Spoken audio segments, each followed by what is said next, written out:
Hello, beautiful. How are you? And how are you taking care of yourself today?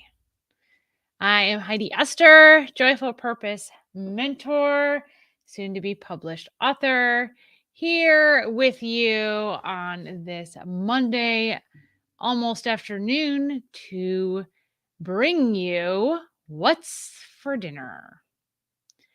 So, in For Crying Out Loud, I was a kind of like an aspiring cook, but I really wasn't aspiring. I was kind of reluctant. I would say reluctant cook would be a much better way to categorize me. If I found a recipe and it was on a box or a can, sometimes a bag, then for some reason my brain would say, okay, that recipe is manageable.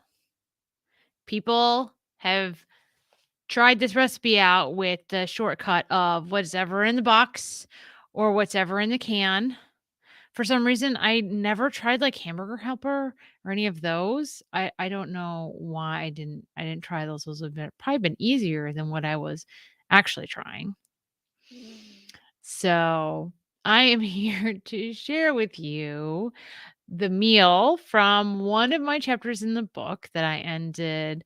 I was chopping up at the table for my toddlers, and the company that supplied the vast majority of the recipes that I would have made back then. I did start to venture into recipes that were more family based because nostalgia, because we associate taste and smell with all those good memories of childhood. So all right, so I am going to share my screen and I will put the link to the recipe in the show notes if you're looking for a quick fix.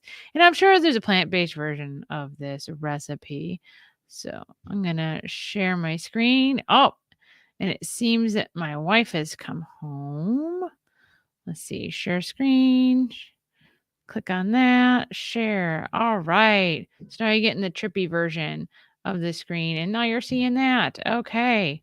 All right. And so now I can't even. There we go. That is what I want to share with you.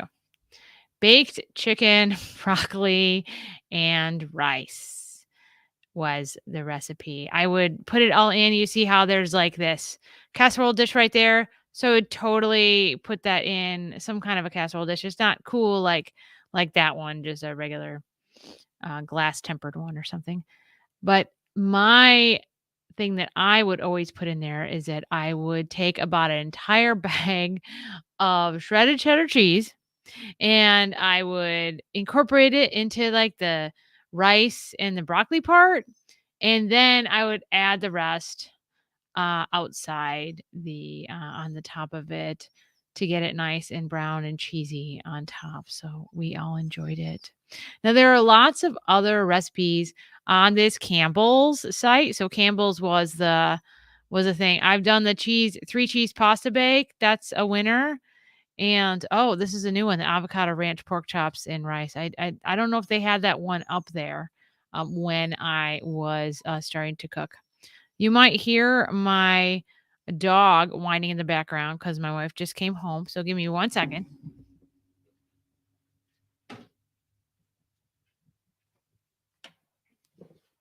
Yeah, his mom is home. Therefore, if he can't touch her and sniff her and be right by her, then it's like he freaks out. So anyway, Elvis is reunited with his mother.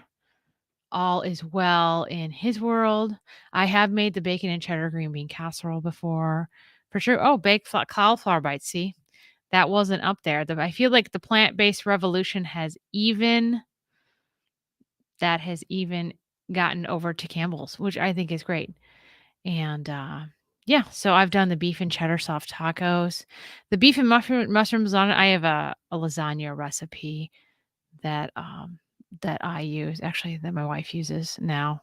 Not a big fan of making lasagna. I feel like that's a perfectionist's dish, and I am kind of like I've kind of retired that label for good in my life. So, all right. Okay. So now it's still showing the recipe even though I said stop sharing screen. Okay, there you go. So that is the secret of the day, for crying out loud. I hope that inspires you to maybe make yourself a quick Campbell's meal. It is super, super easy to make, and they have low sodium and low fat versions of all of their or most of their soups that you use for cooking in Campbell's right now. So I am going to put the link to the recipe right there for you. All right, sending you love, light, and laughter. Until next time, I'm Heidi Esther.